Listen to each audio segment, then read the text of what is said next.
Poviem svoj názor, dobre?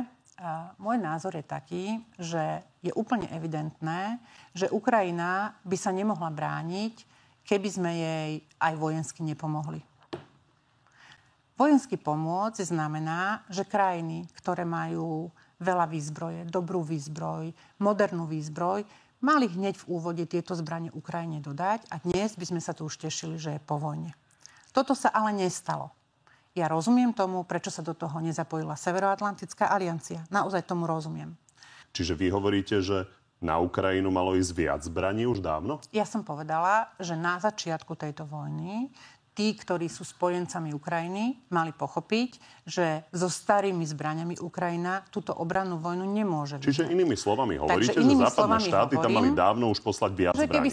Keby sa tam na začiatku poslali moderné zbranie, tak by to bolo oveľa efektívnejšie pre to, o čo nám ide, aby táto vojna skončila.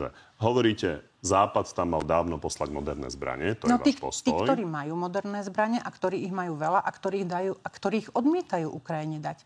A to viete, že to nie je len tak, že ich odmietajú. Prečo Spojené štáty americké nechcú dať Ukrajine tie najmodernejšie stíhačky napríklad?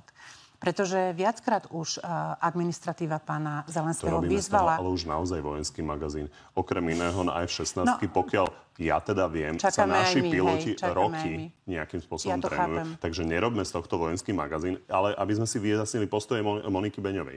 Čiže vy hovoríte, že čo sa týka toho, že keď prídu na Ukrajinu zbrane, tak to predĺžuje vojnu, s tým nesúhlasíte?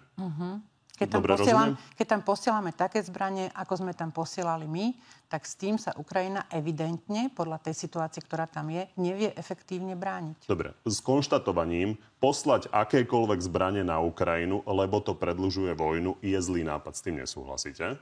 Myslím si, že to by nebola cesta pre Ukrajinu. Ukrajina nemá dostatok vlastných zbraní.